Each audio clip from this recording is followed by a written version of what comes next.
Last time આપણે વાત થઈ હતી કોહલીનો નિષેધ સિદ્ધાંત.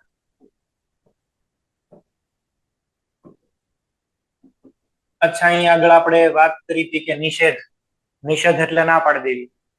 તો આ શેની ના પાડે છે? આનો નિયમ શું હતો કે કોઈ પણ પરમાણુની અંદર છે એ ચારેય ક્વોન્ટમ ઇલેક્ટ્રોનના સમાન ન હોય. ઇલેક્ટ્રોનના 4 ક્વોન્ટમ નંબર્સ હોય તો એટલીસ્ટ એક ક્વોન્ટમ નંબર અલગ પડવો જોઈએ. અને એ કયો ક્વોન્ટમ નંબર અલગ પડે? Spin quantum number. કારણ કે 3 તો કોનું વર્ણન કરશે? 3 વર્ણન કરે છે કક્ષકોનું, અને ચોથો જે છે ઇલેક્ટ્રોનનું વર્ણન કરે. તો આનો નિયમ એવો હતો કે પરમાણુમાં રહેલા ચારેય ઇલેક્ટ્રોનના ચારેય ક્વોન્ટમ કદાપી સમાન ન થાય. અને એનું અર્થઘટન આપણે શું કર્યું હતું કે પરમાણુના કોઈ પણ કક્ષકની અંદર મેક્સિમમ 2 ઇલેક્ટ્રોન સમાય, અને આ 2 ઇલેક્ટ્રોન કેવા સમાય? ઓપોઝિટ સ્પિન વાળા. આ એનું અર્થઘટન થાય. આપણે અર્થઘટનને ફોકસ કરવાનું થાય. માનો કે તમે આમાં હજી એક ઇલેક્ટ્રોન મૂકવા જાવ તો ઇલેક્ટ્રોન છે એ શું થાય? એક સ્પિનની સાથે સેમ થઈ જાય, અપાકર્ષણ થાય, બહાર નીકળી જાય. એટલે એ શક્ય નથી. ડાઉન વાળો મૂકો તો નીચે આની સાથે અપાકર્ષણ થઈને બહાર નીકળી જાય, શક્ય નથી. એટલે પહેલી વાત થઈ હતી કોહલીના નિષેધ સિદ્ધાંતની. બીજી વાત આપણે છે એ કઈ કરી હતી? તો બીજી વાત આપણે છે એ જોઈ હતી હુન્ડનો નિયમ. અચ્છા, હુન્ડના નિયમમાં શું જોયું હતું? હુન્ડનો નિયમ છે એ કોને લાગુ પડે? પહેલા તો આ લાગુ પડશે સમશક્તિક કક્ષકોને, ડીજનરેટ જેને કહેવાય. બરાબર છે? સમશક્તિક, અથવા તો આને શું બોલીએ છીએ આપણે? ડીજનરેટ.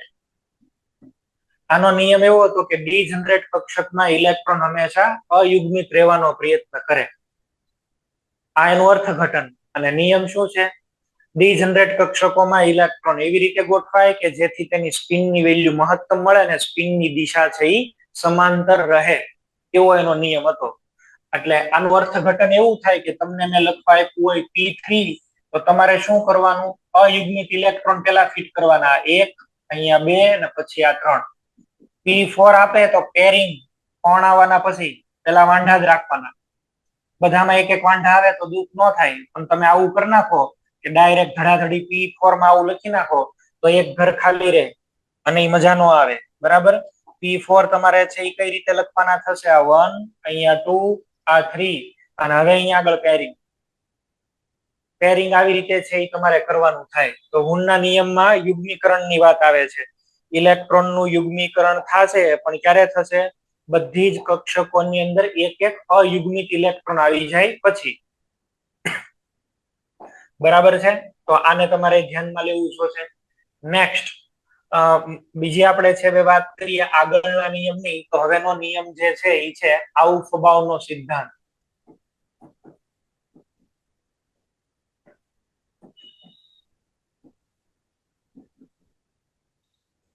પહેલી વાત તો એ આઉફબાઉ કોઈ વૈજ્ઞાનિક નથી. આઉફબાઉ છે એ જર્મન વર્ડ છે, અને આનો અર્થ થાય ગોઠવણી, એરેન્જમેન્ટ. આઉફબાઉનો મીનિંગ થાય ટુ બિલ્ડિંગ અપ ઓર એરેન્જમેન્ટ, ગોઠવવું. બરાબર? એવો એનો મીનિંગ થાય. આઉફબાઉનો ઇનડાયરેક્ટ નિયમ તો આપણે ભણ્યા જ છે, પણ હવે અહીંયા આગળ વર્ડ વાઇઝ જોઈએ. આમાં આઉફબાઉના નિયમમાં તમારે બીજું શીખવાનું કઈ નથી. આમાં તમારે એપ્લાય કરવાનું છે N+L રૂલ. N+L છે એ શું કરે? કક્ષકોની ઉર્જા નક્કી કરે. તો આ નિયમ એવું કે છે કે ઇલેક્ટ્રોન હંમેશા ઓછી ઉર્જા ધરાવતી કક્ષકમાં દાખલ થાય, અને એ ભરાઈ જાય ત્યારબાદ જ ઊંચી ઉર્જા ધરાવતી કક્ષકમાં દાખલ થાય.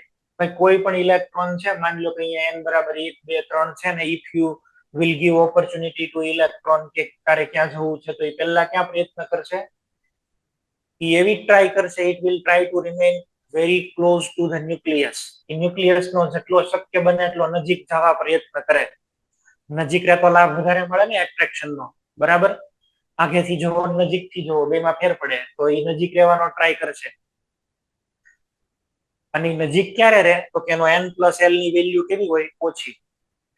તો આનો નિયમ એવો છે કે ઇલેક્ટ્રોન પ્રથમ ઓછી ઉર્જા ધરાવતી કક્ષકમાં દાખલ થાય, ત્યારબાદ ક્રમશઃ ઊંચી ઉર્જા ધરાવતી કક્ષકમાં દાખલ થાય છે. એવો આનો નિયમ છે. ઇલેક્ટ્રોન ઓછી ઉર્જા ધરાવતી કક્ષકમાં પ્રથમ દાખલ થાય છે, ત્યારબાદ ક્રમશઃ ઊંચી ઉર્જા ધરાવતી કક્ષકમાં દાખલ થાય. એટલે એક પછી એકમાં તમારે ઇલેક્ટ્રોન છે એ મૂકવાના, જેની n+l ની વેલ્યુ માનો કે ચલો I have opportunity two put electron in 2s and 3p. આપણે એને ક્યાં મૂકશું? વેર ટુ એન્ટર. અહીંયા જોવો તો n is equal to 2, l is equal to 0, total કેટલા થઈ ગયા અહીંયા 2. આમાં n is equal to તો 3 છે અને l is equal to 1 છે, ટોટલ 4. કોની ઉર્જા વધારે છે? 3p. તો ઇલેક્ટ્રોન પહેલા ક્યાં એન્ટર થશે? 2s. જેની માટે n+l ઓછો એમાં ઇલેક્ટ્રોન ને જવું વધારે ગમે. ઇન શોર્ટ આ રૂલ છે. હવે આવી તો આપણી પાસે ઘણી બધી એનર્જી લેયર્સ છે, ઘણા બધા એનર્જી લેયર, એટલે એનો જો ઓર્ડર બનાવીએ તો આવી રીતે બને: 1s 2s 2p 3s 3p 4s 3d. આમ ઘણા બધા બને. આવા તો કેટલા તમે કહો ક્યાં સુધી હું લખી દઉં. આપણે આને કેવી રીતે લર્ન કરવાના છીએ? n+l રૂલ ની મદદથી. એવું એક કામ કરો, ચલો n is equal to 1 માં કોણ આવશે? 1s. 2 માં કોણ આવશે? 2s and 2p. 3 માં કોણ આવશે? 3s 3p 3d. આવું તો ઘણી વાર લખ્યું છે આપણે. n is equal to 4 માં કયા કયા આવે? 4s 4p 4d 4f. 5s 5p 5d 5f 5g પણ હશે. 5g અહીં આગળ હશે, બરાબર છે. પણ 5g ની અંદર હજી આપણે કોઈ એવું ગોત્યું નથી પ્રોપર કે એમાં ઇલેક્ટ્રોન જાય. કોઈ એલિમેન્ટ પિરિયોડિક ટેબલમાં કોઈ એલિમેન્ટ એવું બિલોંગ નથી કરતું કે જેમાં 5g ની અંદર ઇલેક્ટ્રોન જાય, એટલે આપણે એને નથી લખતા, આને નિગ્લેક્ટ કરીએ છીએ. that doesn't mean કે 5g is not present. Although 5g is present, but we have no such element in which we are putting electron in 5g. Okay, n is equal to 6 હોય તો 6s 6p 6d 6f ની પણ જરૂર નથી એવા elements જ નથી મળ્યા. 7s 7p 8s આ પણ લખવાની આમ તો જરૂર નથી. હવે તમારે શું કરવાનું છે? તમારે હવે આ બધા ઇલેક્ટ્રોન્સ નામે આ n is equal to 1 છે, n is equal to 2, આ 3, આ 4, આ 5, 6, 7 એવી રીતે આવી રીતે સમજો. n is equal to 1 2 3 4 5 6 7 અને 8. ચલો શું કરશો?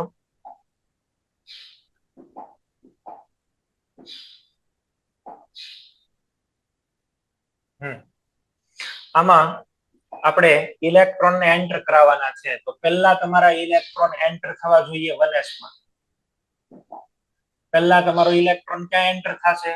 1s. 1s ઇલેક્ટ્રોન આવી જાય પછી ઇલેક્ટ્રોન ને ક્યાં તમે લઈ જશો? 2s માં. તમારે જો આવી રીતે લખતા જવું પડશે. આમ આવી રીતે ઓર્ડર પણ બનતો જશે. જો હું લખું જ છું અહીંયા આગળ. ઇલેક્ટ્રોન પહેલા 1s માં જશે. પહેલા 1s, એની કરતા વધારે એનર્જી કોની છે? 2s. ચલો 2s પછી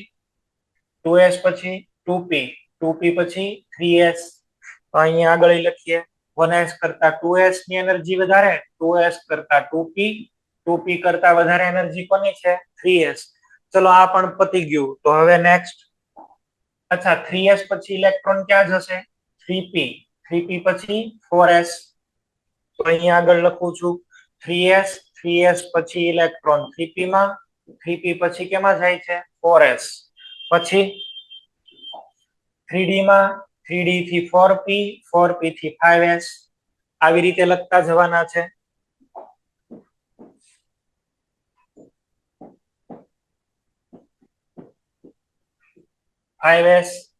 અચ્છા આની પછી નેક્સ્ટ 5s પછી કયા આવશે? 5s પછી 4d 4d પછી 5p 5p પછી 6s. એની પછી 4f 4f પછી 5d 6p 7s. એની પછી 5f 6d 7p 8s. આવી રીતે ઇલેક્ટ્રોન ને તમારે આવી રીતે છે એ મૂકતા જવાના થાય અને આખો ઓર્ડર છે એ બને. તો n+l રૂલ છે એને આપણે આવી રીતે રિપ્રેઝન્ટ કર્યો. આ n+l રૂલ જ છે પણ આવી રીતે. તમને અહીં સુધીના તો આવડવા કમ્પલસરી છે. આ 1s 2s 2p 3s 3p 4s 3d. આટલા તો તમારે લર્ન બાય હાર્ટ કરી જ નાખો, ગોખી જ નાખો, આટલાની તો જરૂર પડશે જ. આ રૂલ નહીં, જો કે આપણે હજી છે એ થોડોક શોર્ટ હેન્ડ બનાવી શકીએ. આપણે આ રૂલ ને છે આવી રીતે વિચારો, n+l છે ને એની જગ્યાએ n+l છે ને જગ્યાએ હું લખી શકું -l+n લખાય, સ્વાભાવિક જ છે. સરવાળા બાદબાકીમાં તો કઈ ક્રમ એવું હોતું નથી. તો આપણે એવું કરીએ, આમ ઊંધેથી વિચારો, રિવર્સમાં વિચારો, તો આને આમ લખશું ns, એની પછી np, n-1d, અને અહીંયા આગળ લખાય n-2f. આવું લખ્યું છે. એમાં ns કરતા n-2f ની એનર્જી વધારે, એની કરતા આમાં એનર્જી વધારે, એની કરતા આમાં એનર્જી વધારે. તમે કોઈ પણ માટે તમે આ લખશો ને એટલે તમને તમારી સિરીઝ નો આન્સર મળશે, કોઈ પણ માટે. ફોર એક્ઝામ્પલ, હું અહીં આગળ n=6 મૂકી દઉં છું. put the value of n=6. જેવા તમે 6 મૂકશો એટલે શું થશે? જો એક આવશે 6s, n-2 એટલે 6 - 2 that is 4f. આની કરતા આની એનર્જી વધારે. અચ્છા, એમાંથી એક જશે એટલે કેટલા થઈ ગયા? 5d. એની કરતા એક વધારે જશે એટલે કેટલા થશે? 6p. અહીંયા આગળ છે એ જોવો તો જઈ, આ ઓર્ડર બને છે. હમણાં ઓર્ડર શું લખ્યો તો? 6s, 4f, 5d and 6p. Compare કરજો. અહીંયા આગળ n=6, ઇલેક્ટ્રોન કેમાં એન્ટર થયા? 6s. અહીંયા પૂરું થઈ ગયું. ત્યાંથી પછી ક્યાં ગયા? 4f. 4f પછી ક્યાં ગયા? 5d. ને 5d પછી ક્યાં ગયા? 6p. જોવો થયું કે નહીં? તો કોઈ પણ માટે થઈને એ ફોર્મ્યુલા વેલિડ થાય. તમારે છે એ જેટલી જરૂર પડે એટલો ઓર્ડર તમે બનાવી શકો. હવે એ પૂરું થઈ ગયું તો હવે તમે અહીં આગળ n=7 મૂકી શકો. just place the value n=7. શું આવશે બોલો? 7s, 5f, 6d, 7p. આવી રીતે. તો કોઈ પણ માટે થઈને તમે આ બધી વેલ્યુઝ છે એ મૂકી શકો. ચલો હું n=5 માટે લખી દઉં. શું થાય છે જોવો તો જઈ. n=5 શું આવશે બોલો? 5s. f તો કઈ આવી ન શકે, 3f is not possible. તો ડાયરેક્ટ એની પછી શું આવશે? 4d. એની પછી શું આવશે? 5p. આ ઓર્ડર બનવો જોઈએ. જો 5s પછી 4d અને પછી 5p. આવું બનાવો તો આમાં ગોતો. હા, 5s. 5s પછી ડાયરેક્ટ શું આવ્યું? 4d. 4d પછી શું આવ્યું? 5p. તો તમે આવી રીતે પણ છે આને લખી શકો. જેમ તમને મનમાં વિચાર આવે એમ તમારે લખવાના થાય. પણ કોઈ પણ મેથડ અપનાવો, આન્સર આવશે. બે રીતે મેં તમને કહી દીધું છે અને બે પ્રોપર મેથડ જ છે. હવે એક કામ કરીએ,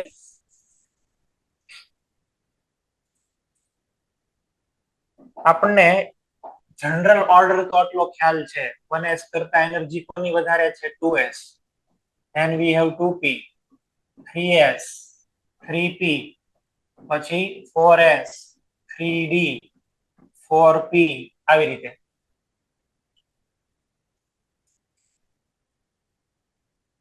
now see, અહીંયા જે પણ કાંઈ ઓર્ડર લખ્યા છે ને, તમને હવે હું ઇલેક્ટ્રોનિક કન્ફિગ્યુરેશન લખતા શીખવાડું છું. બધાનું ધ્યાન અહીંયા આગળ પ્રોપર એકવાર લર્ન કરશો ને એટલે આવડી જશે. આ ઈઝી જ છે, ખાલી વ્યવસ્થિત શીખી જાઓ.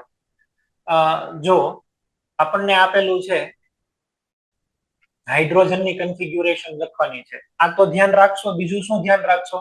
s માં કેટલા ઇલેક્ટ્રોન? મેક્સિમમ 2. p માં મેક્સિમમ ઇલેક્ટ્રોન 6. d માં મેક્સિમમ ઇલેક્ટ્રોન 10 અને f માં મેક્સિમમ ઇલેક્ટ્રોન 14. આ પણ આઈડિયા છે જ તમને.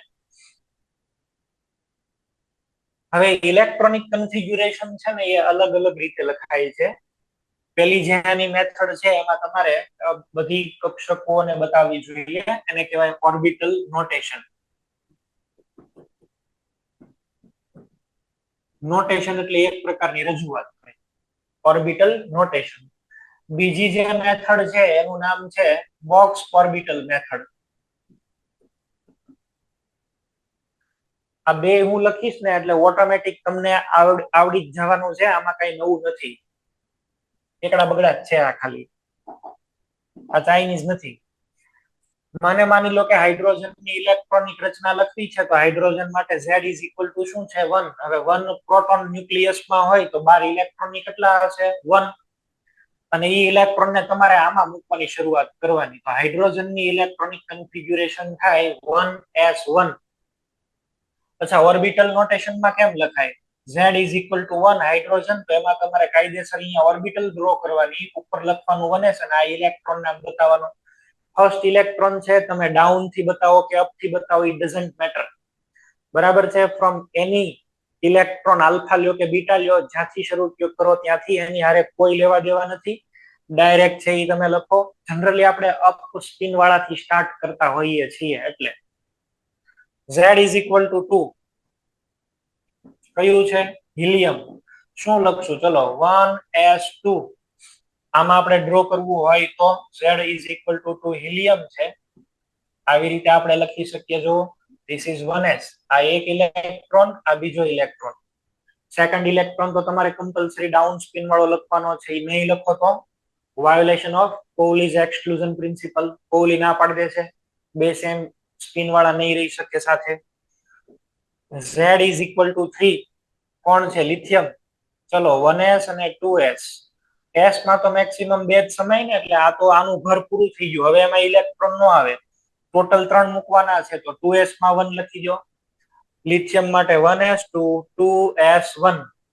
અહીંયા શું આવી જશે? Z is equal to 3 lithium. આવી રીતે ડિનોટ કરો. આ છે 1s, અહીંયા બીજું ખાનું કોનું છે? 2s. આ એક ઇલેક્ટ્રોન, પછી આ બીજો, અને હવે આમાં ફરીથી ત્રીજો ઇલેક્ટ્રોન. આવું બનશે. માનો કે મારે ઇલેક્ટ્રોનિક કન્ફિગ્યુરેશન લખવી છે નાઇટ્રોજનની. કેટલા છે બોલો? Z is equal to 7. 7 electron મૂકવાના છે. આમાં સિરીઝ પ્રમાણે લખી દો. પેલા 1s છે, 2s છે, 2p છે. 7 મૂકવાના છે. 2 2 અને 3. હા કે ના? 1s2 2s2 2p3 7 થઈ ગયા. જો અને હવે આમાં આપણે બનાવીએ તો Z ઇઝ ઇક્વલ ટુ 7. અહીંયા આગળ થઈ ગયા નાઇટ્રોજન. શું કરશો? અહીંયા આગળ એક આ છે, આ 2s છે, અને અહીંયા આગળ શું આવી જશે? 2p. આ 1s 2s 2p. ચલો આમાં બે ઇલેક્ટ્રોન 1s2 2s2. આમાં પણ બે ઇલેક્ટ્રોન. 2p માં કેટલા? 3. અને 3 લખવા માટે થઈને તમારે શું કરવાનું? હોન્સ રૂલ. આ તો હવે ડીજનરેટ આવી ગયું ને. 2px1 છે, 2py1 અને 2pz1. આને આમ પણ બોલાયો 2px1 2py1 અને 2pz1. લખવામાં પણ એવું રીતે લખી શકાય 2px1 2py1 2pz1. તમે અહીંયા આગળ આમ લખી શકો, પણ એ બધું લાંબુ લાંબુ કહેવાય. 2px1 2py1 2pz1. તેલ લેવા ગયું. આમ નથી લખવું, આવું જ લખવું છે આપણે. ઈઝી પડે એમ જ આપણે લખશું તો. ઓકે, આ ઓર્બિટલ નોટેશન. આમાં ખાલી તમારે ઓર્બિટલ્સ અને ઉપર લખી દેવાનું. આમાં બોક્સ ઓર્બિટલ મેથડ, એટલે ઓર્બિટલ ને એક બોક્સ માની લેવાની. p ઓર્બિટલ નું અહીંયા બોક્સ બનાવ્યું. ખરેખર તો એ ડમ્બેલ હોય, પણ આપણે એને જનરલ રિપ્રેઝન્ટ કરીએ છીએ બોક્સ થી. કોઈ પણ ઓર્બિટલ હોય એને. ઓકે, આવી રીતે બાકીના બધા છે એ તમે બનાવતા જઈ શકો ને. આની અંદર તમારે આ એડ કરતા જવાના. હું બીજા આજે અહીંયા આગળ લખું છું. બરાબર છે. સોડિયમ ના બનાવીએ, અલગ અલગ બનાવીએ તો આપણને આઈડિયા આવશે.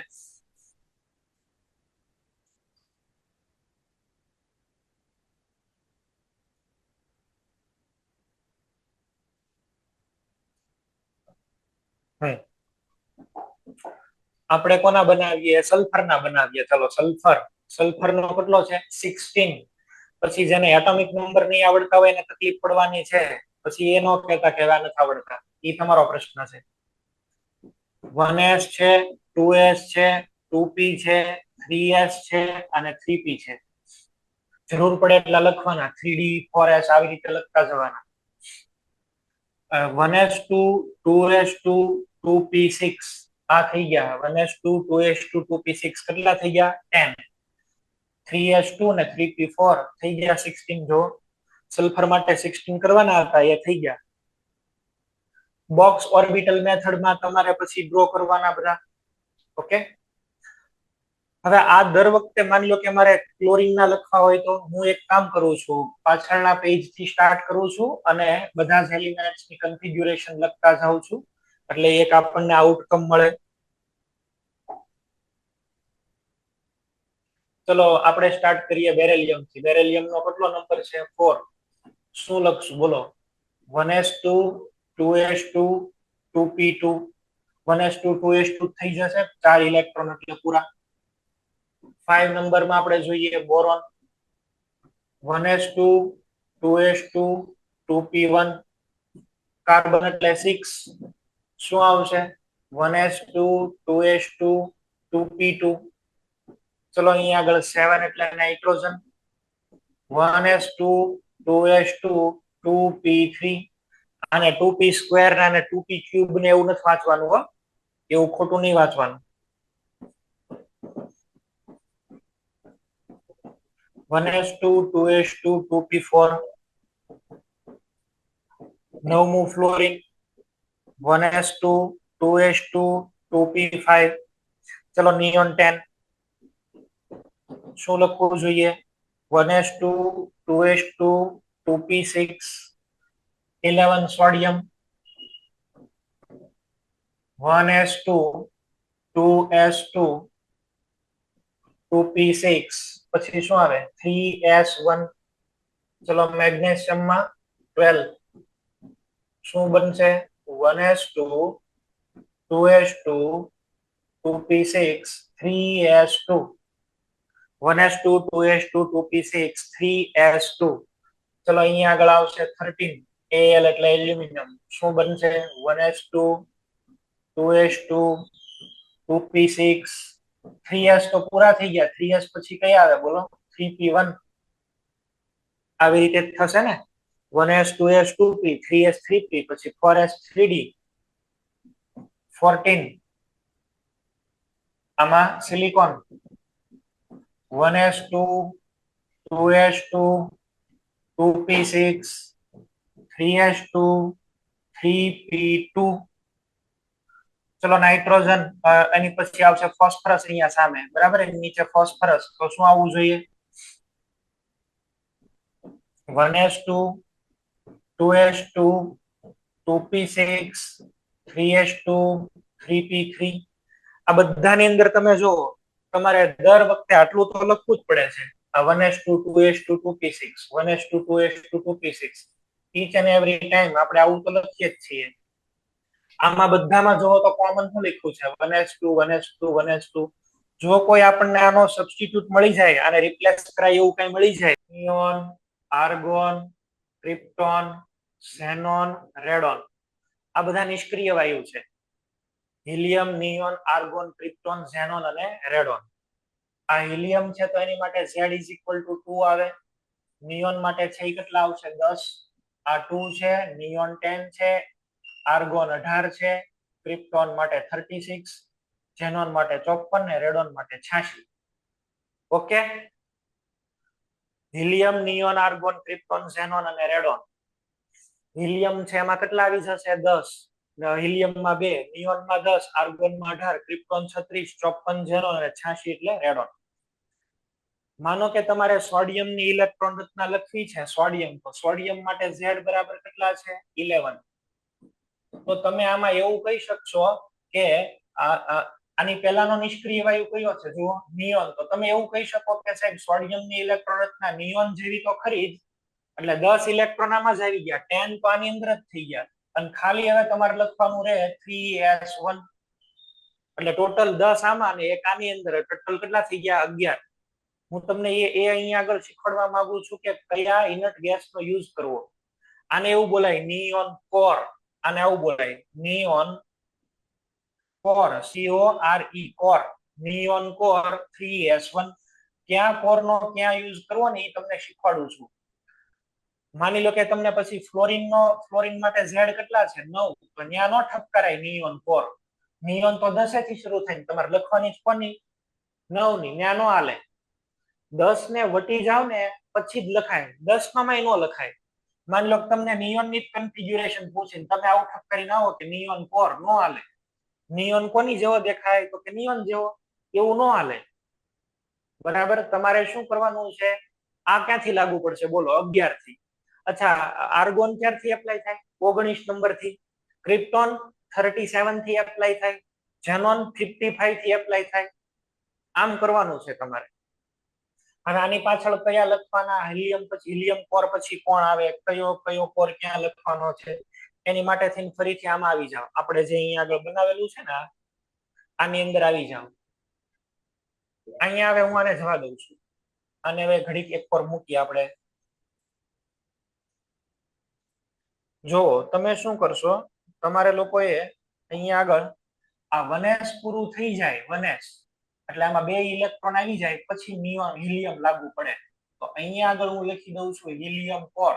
હિલિયમ કોર પછી શું આવશે? 2s અને 2p. અચ્છા, હિલિયમ પછી કયો આવશે બોલો? નિયોન કોર પછી શું આવે? 3s અને 3p. આર્ગોન કોર પછી શું આવે? આર્ગોન કોર પછી આવે 4s 3d 4p. અહીંયા આગળ શું આવશે? Krypton 5s 4d 5p. અહીંયા આગળ હું લખીશ ઝેનોન કોર, અહીંયા આગળ છે હું લખીશ રેડોન કોર. બરાબર. Helium, neon, argon, krypton, xenon, radon. આ ક્યાંથી સ્ટાર્ટ થાય સાહેબ? n is equal to 2 3. આ 3 4 5 6 7 આવી રીતે લખવાના છે. હિલિયમ કોર પછી આવે 2s અને 2p. હિલિયમ કોર પછી આવશે 2s અને 2p. નિયોન પછી હું એ લખી દઉં છું. ચાલો અહીંયા આગળ એ ક્લિયર કરી દઉં છું.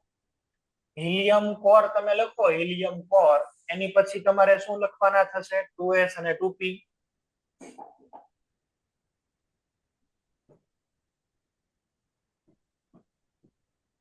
નિયોન કોર લખો પછી, નિયોન તો 3 માં આવે ને, 3 માં આવે તો કયા આવશે? 3s 3p. અહીંયા આર્ગોન કયા આવશે બોલો? 4s 3d અને 4p. આ પેલું લખ્યું છે મેં હમણાં અહીંયા શીખવાડ્યું હતું ns.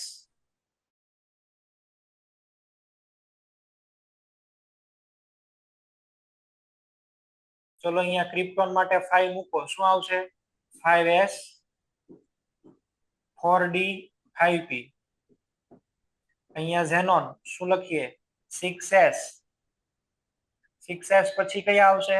4f then 5d અને 6p. અહીંયા કયો કોર આવશે? રેડોન 7s પછી 5f 6d 7p. ક્લિયર? કેમ લખીએ છીએ એ બધા ક્લિયર થઈ ગયા? હવે આપણને કોઈ પણની કન્ફિગ્યુરેશન લખવા આપે, હવે કઈ આપણે વાંધો નથી, કોઈ પણની શોર્ટમાં લખી નાખશું. માનો કે મને ક્લોરીનની કન્ફિગ્યુરેશન લખવાની કીધી, Z બરાબર કેટલા છે? 70. કયો કોર યુઝ કરશું? નિયોન. નિયોનમાં કેટલા આવી ગયા? 10. નિયોન પછી કયા લખાય બોલો? 3s and 3p. તો અહીંયા 3s 3p. Neon core 3s2 3p5. આ થઈ ગયા. લ્યો, નિયોન કોર 3s2 3p5. આ ક્લોરીનની ઇલેક્ટ્રોનિક કન્ફિગ્યુરેશન બની ગઈ. ઓર્બિટલ મેથડ થી લખતી હોય તો આવું લખશું ક્લોરીન. આને તો જનરલ છે ભાઈ, આને એમને રહેવા દો. અહીંયા આગળ આવશે 3s, અહીંયા લખી દઈએ 3p. 3s2 અહીંયા 3p5 1 2 3 4 અને 5. આમ તમારે આ બોક્સ ઓર્બિટલ મેથડ અને આ કન્ડેન્સ ઇલેક્ટ્રોનિક કન્ફિગ્યુરેશન. બરાબર. કોઈ પણ ની તમે આમ લખી શકો. માનો કે ચલો મને એવો વિચાર આવ્યો કે હું 81 નંબરના એલિમેન્ટ્સની કન્ફિગ્યુરેશન લખું. 81 નંબરનો એલિમેન્ટ છે થેલિયમ. 81 માટે કયો કોર કરશો યુઝ? જો નિયોન 2 માટે આવે, આ 10 માટે, આ 18 માટે, આ 36 માટે, આ 54 અને આ 87 86 સોરી કયો 81 છે, કયો કોર યુઝ કરી શકીએ? Xenon core. તો અહીંયા ઠપ કરીએ ઝેનોન કોર. ઝેનોન એટલે કેટલા થઈ ગયા? 54. એની પછી શું આપેલું છે બોલો? ઝેનોન પછી આપણને આપેલું છે 6s, પછી એક 4f, એક 5d અને એક 6p.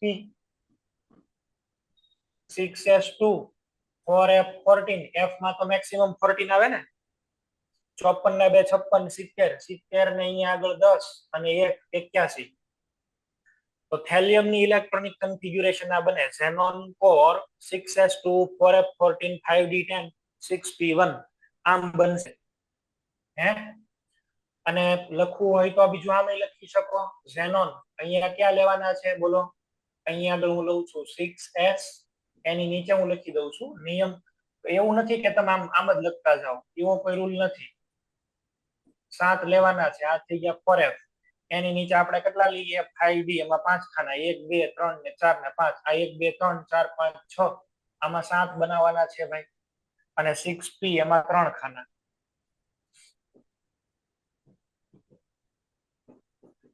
6s2, પછી આમાં 14, 1 2 3 4 5 6 7 8 9 10 11 13 14, પછી આમાં 10, 1 2 3 4 5 6 7 8 9 10.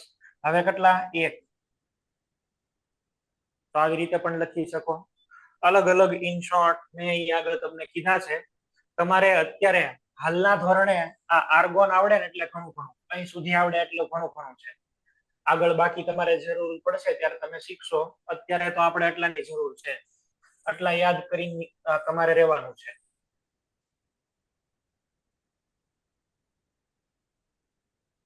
બરાબર છે? તો આવી રીતે ઇલેક્ટ્રોનિક કન્ફિગ્યુરેશન છે એ તમારે લખવાની થાય. ચલો, તમે લોકો એક કામ કરો, 21 થી 30 ની બનાવો. 21 થી લઈ z is equal to 21 to z is equal to 30, આની બનાવો. આની કન્ફિગ્યુરેશન છે એ બનાવી લો, પછી આપણે આગળ કન્ટિન્યુ કરીએ છીએ. I will give you some time. બનાવો 21 થી લઈ અને 30 ની, એમાં એક કન્સેપ્ટ એપ્લાય કરવાના છે, એ કરીએ એટલે આપણું કામ પૂરું થાય.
ચલો તમે લોકોએ આ પૂરું કર્યું હશે.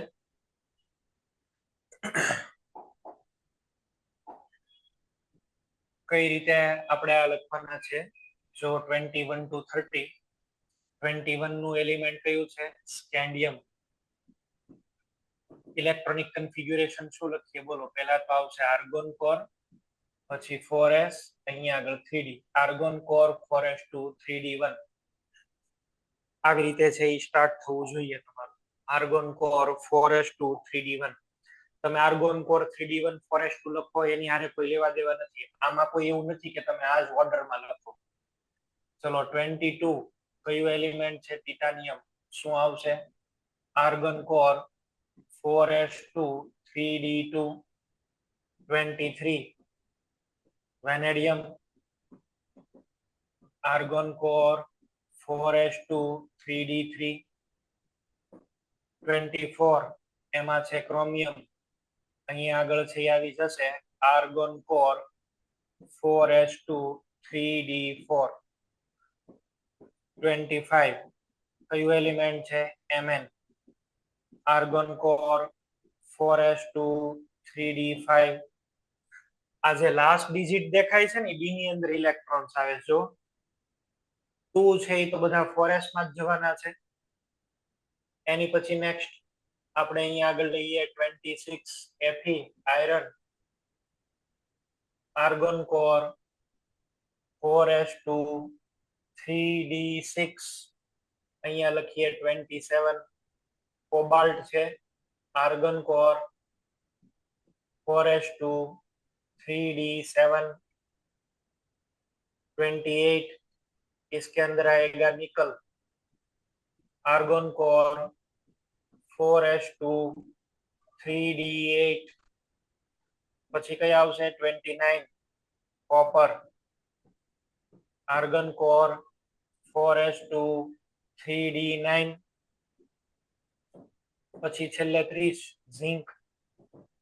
Argon core 4s2 3d10. આ બધાના તમે લખી લીધા. આ બધા આવી રીતે છે એ બને છે. હવે આમાં બે પોઈન્ટ આપણે છે એ અલગ આની અંદર જોવાના છે. બે જગ્યાએ ઇલેક્ટ્રોન રચનામાં આપણને છે એ થોડાક અપવાદ મળે છે. અપવાદ મળવાના કારણો મુખ્ય 3 છે. હા, આ કોપર અને ક્રોમિયમ નો ફોટો લખ્યું છે. હજી હું એ તો બોલું છું બેન. અપવાદ મળવાના કારણો 3 છે. હજી અત્યારે હું એવું જ બોલી રહ્યો. તો અહીંયા આગળ છે આપણે આ બધાના બનાવ્યા તો છે, પણ આની અંદર ઘણી જગ્યાએ ઇલેક્ટ્રોન રચનાની અંદર આપણને અપવાદ મળે છે. અને એ અપવાદ મળવાના કારણો 3 છે. ચલો બેન બોલો તો કયા કયા કારણો છે? why we have exception in these two electronic configuration. આ બે માં તો અત્યારે આપણે જે છે એવી નહીં મળે, અલગ મળશે. મારે આનું ઈ નથી કામ કે આ અલગ કઈ મળે છે. મારે ઈ કામ છે કે અલગ શું કામ મળે છે. ક્રોમિયમ ની કાયદેસર થવી જોઈએ આવી, પણ થાય છે આવી કે ક્રોમિયમ એટલે આર્ગોન કોર 4s1 અને અહીંયા થઈ જાય છે 3d5. આમાંથી એક ઇલેક્ટ્રોન આમાં જમ્પ થાય છે. સિમિલરલી 4s2 માંથી એક ઇલેક્ટ્રોન અહીંયા જમ્પ થઈ જાય છે અને કન્ફિગ્યુરેશન આપણને કોપર ની આવી મળે છે. Argon core 4s1 and 3d10. મારો પ્રશ્ન એ છે કે આવું શું કામ? વાય?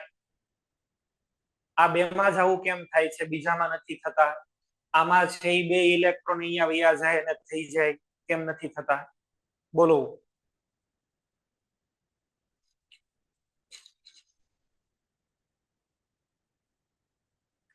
ચલો રિપ્લાય આપો.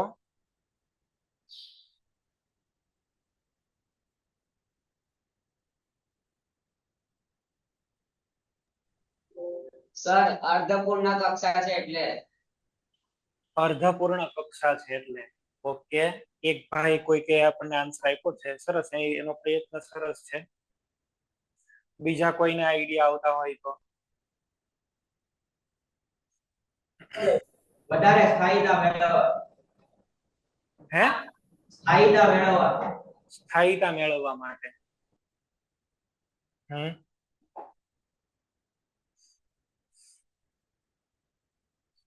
ટોટલ 3 એના મુખ્ય કારણ 3 છે. પેલું છે સમમિતિ. બીજું આની અંદર આવે છે વિનિમય ઉર્જા, ત્રીજું આની અંદર આવે છે ઝેડ ઇફેક્ટિવ. આ ત્રણ કારણોને કારણે ઇલેક્ટ્રોન રચનાની અંદર અપવાદ જોવા મળે.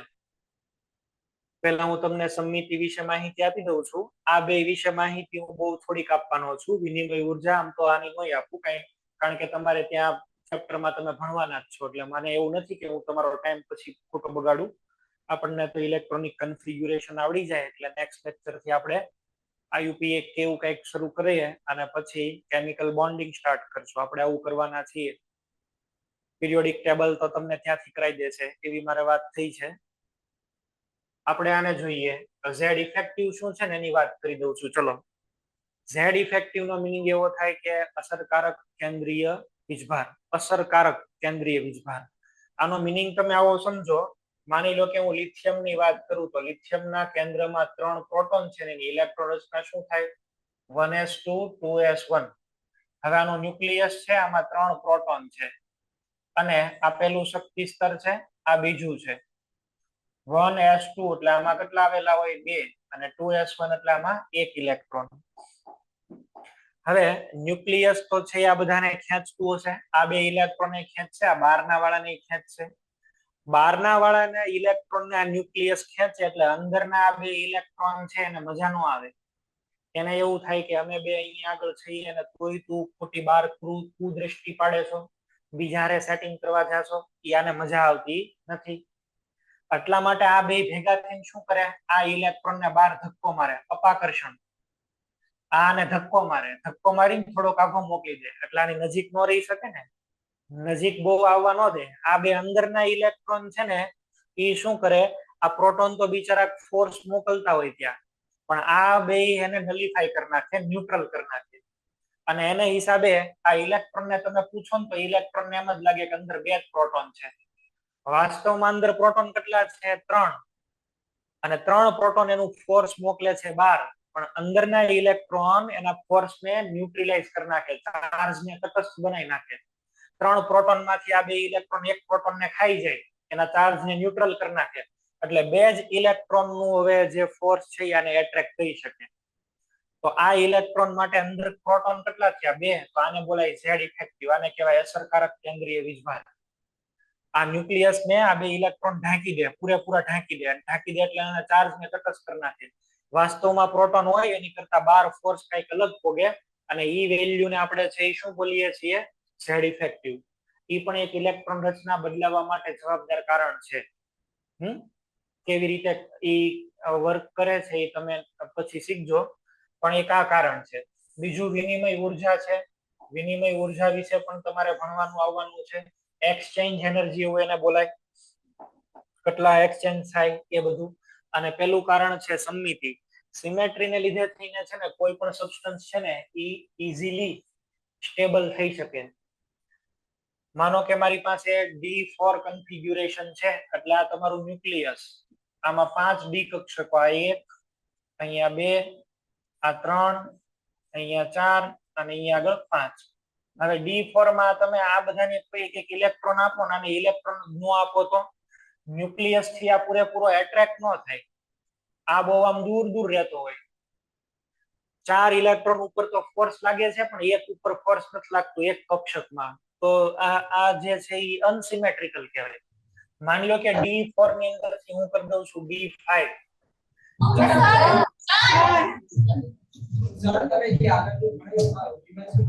હે? રિવાઇઝ કરો ને.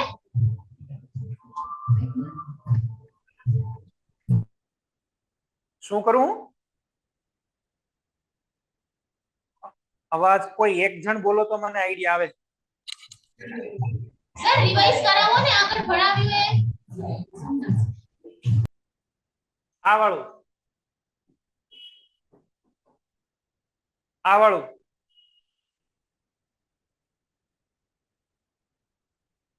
આ તમે કહો છો કે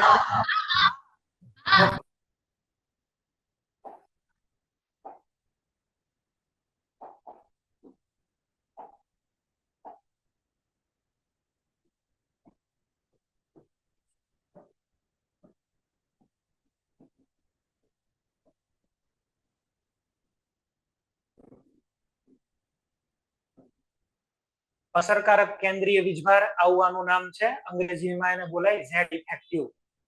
આ ઝેડ ઇફેક્ટિવ નો મિનિંગ એવો થાય કે પરમાણુ ક્રમાંક જે વાસ્તવિક હોય એની કરતા અલગ પરમાણુ ક્રમાંક હોય એવો ઇલેક્ટ્રોન્સ ને આભાસ થાય. માનો કે અહીંયા આગળ ન્યુક્લિયસ છે, આપણે લિથિયમ નું એક્ઝામ્પલ લીધું હતું. લિથિયમ માટે Z ઇઝ ઇક્વલ ટુ કેટલા છે? 3. અચ્છા 3 આ હોય તો આના ન્યુક્લિયસમાં પ્રોટોન પણ કેટલા હશે? 3. ચલો અહીંયા આગળ 3 પ્રોટોન છે.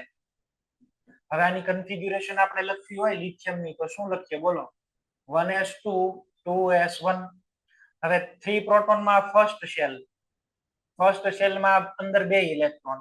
સેકન્ડ શેલમાં આવી જાવ. સેકન્ડ શેલ ની અંદર કેટલા ઇલેક્ટ્રોન છે? Single electron. હવે આ પ્રોટોન છે એ તો શું કરશે? Proton have tendency to attract electrons. Proton ને તો આ બધા જ ઇલેક્ટ્રોન ને ખેંચવા હોય. હવે પ્રોટોન ને બધા જ ઇલેક્ટ્રોન ને જો ખેંચવા હોય તો એ પોતાનું અહીંયા આગળથી ફિલ્ડ બહાર મોકલે, વિદ્યુત ક્ષેત્ર બહાર મોકલે.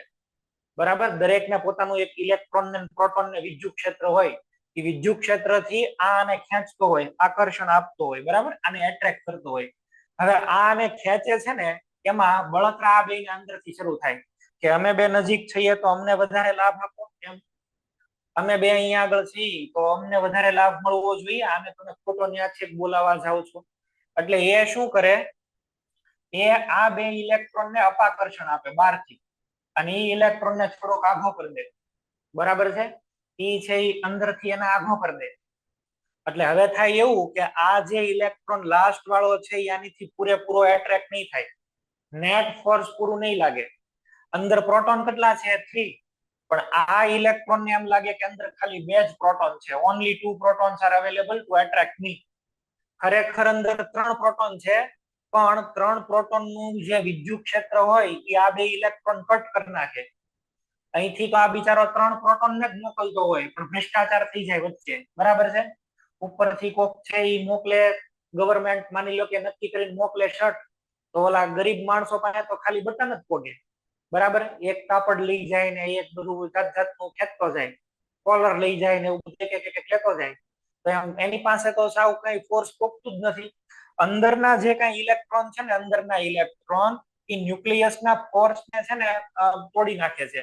આનું જે પણ કઈ આ જે ફોર્સ છે, આ ફોર્સ ને ઓછું કરી દે, કવર કરી લે. આને એ કવર કરી દે ને, આને બોલાય સ્ક્રીનિંગ. એવું આને બોલાય. આને શું કહી શકીએ આપણે? સ્ક્રીનિંગ. અને સ્ક્રીનિંગ ને લીધે થઈ અહીંયા પૂરું ફોર્સ ન પોગે બહાર.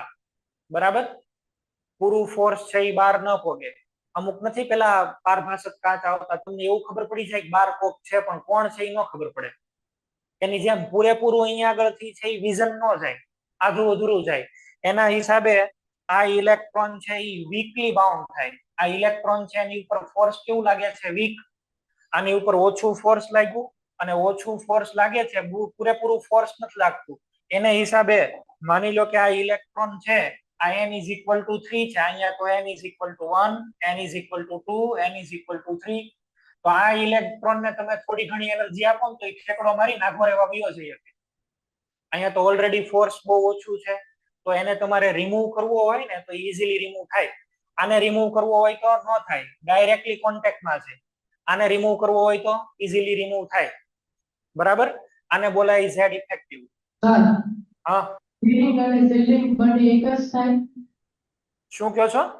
સ્ક્રીનિંગ અને શિલ્ડિંગ બંને એક જ થાય? હા, સ્ક્રીનિંગ ને શિલ્ડિંગ બે એક જ થાય. બરાબર છે, સ્ક્રીનિંગ ઇફેક્ટ બોલો કે તમે શિલ્ડિંગ ઇફેક્ટ બોલો, બે એક જ છે.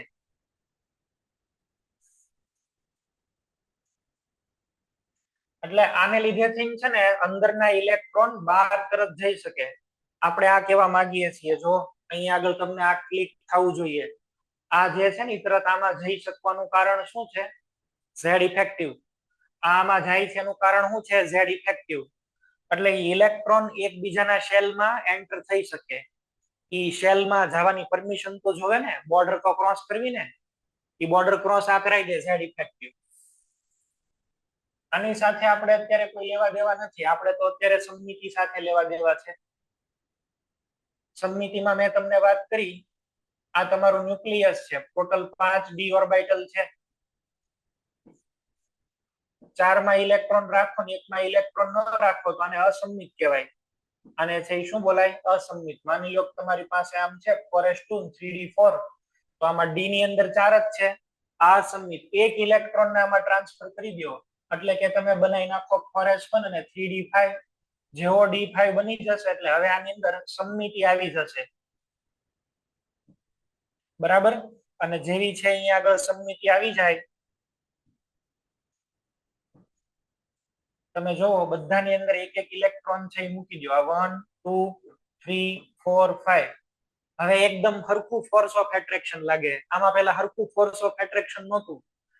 આની અંદર સમમિતિ આવી ગઈ અને સમમિતિ હોવાના કારણે સમમિતિ જેમાં હોય એમાં સ્થિરતા હોય જ, તો આ વધારે સ્થાયી છે. એટલે આપણે એવું કહીએ કે અર્ધપૂર્ણ હોય સ્ટેબલ બને, પણ અર્ધપૂર્ણ સ્ટેબલ હોવાનું કારણ છે એની સિમેટ્રી, બરાબર, સમમિતિ. અને બીજું છે વિનિમય ઉર્જા. એ જ રીતે માની લો કે તમારી પાસે છે એ D9 હોય, D9, તો D9 ની અંદર છે એ આપણે આવી રીતે વિચારી શકીએ, બધામાં પેરિંગ, આ એક આમ બાકી. બધાના લગ્ન થઈ ગયા, એક જ વાંઢો છે એટલે બધાને હેરાન કર્યા કરે કે મારા લગ્ન કરાવી દો, મને ગોતી દો, બરાબર. આ બધા સ્ટેબલ છે ને, વાંઢો આગે આગે રખડે છે, તો ભાઈ એને એક આપી દો ને એટલે શાંત થઈ જાય.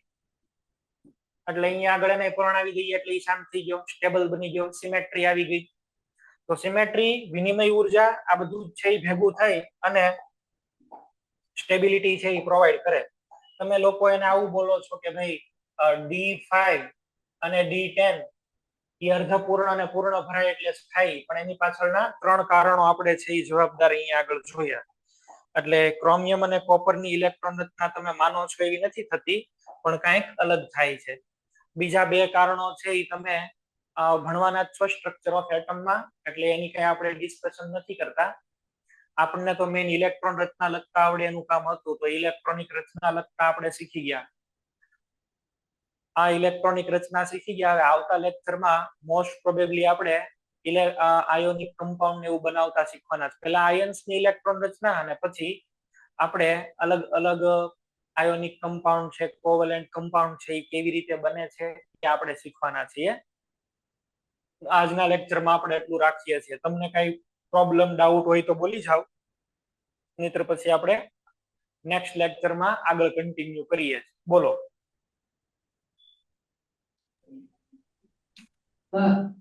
હા બોલો.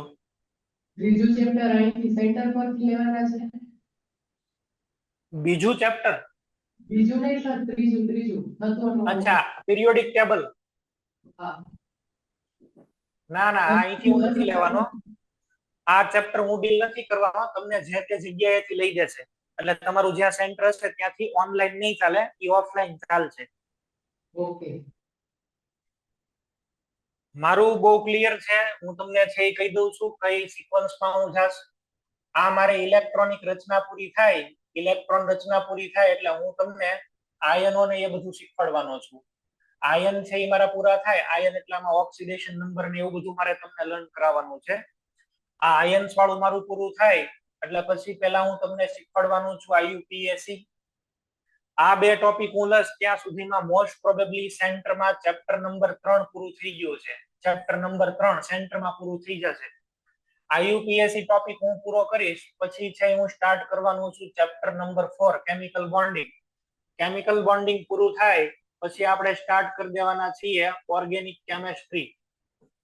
આ IUPAC ઓર્ગેનિક ની અંદર જ આવે, બરાબર, પણ આને તમે અલગથી ઇન્ડિવિડ્યુઅલી સેપરેટ તમે ભણી શકો.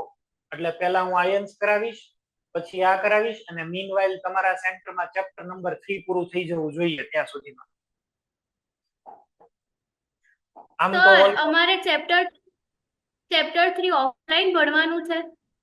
હા, એટલે એ જ વાત કરું છું. ચેપ્ટર 3 તમારે ઓફલાઈન શીખવાનું થશે. હું તમને છે કેમિકલ બોન્ડિંગ થી સ્ટાર્ટ કરવાનો છું. Chemical bonding chapter number 4 chemical bonding. Okay, તમારે અત્યારે આવું તો થયું છે ને, ચેપ્ટર નંબર 2 પૂરું થવા આવ્યું હશે બધા સેન્ટરમાં. મોટા ભાગના સેન્ટરમાં અત્યારે છે એ ચેપ્ટર નંબર 2 માં ક્યાંક સ્પેક્ટ્રમ સુધી પહોંચ્યા છે, ક્યાંક શ્રોડિંજર વેવ ઇક્વેશન સાઈ ને સાઈ સ્ક્વેર ને ત્યાં સુધી પહોંચ્યા છે. કોઈક સેન્ટર ની અંદર આઉટબાઉ પોલી હુન્ડ સુધી પહોંચી ગયા છે. તો એ પૂરું થઈ જાય પછી તમને સ્ટાર્ટ કરાવી દેશે ચેપ્ટર નંબર 3. ઓકે, અને આપણે સ્ટાર્ટ કરશું પેલા આઈયુપીએફ. ત્યાં સુધીમાં તમે ચેપ્ટર નંબર 3 લર્ન કરી લો. ચેપ્ટર નંબર 3 તમને આવડી જાય પછી હું ચેપ્ટર નંબર 4 થી સ્ટાર્ટ કરીશ. ક્લિયર? ચલો હવે કોઈને પ્રશ્ન હોય તો બોલો.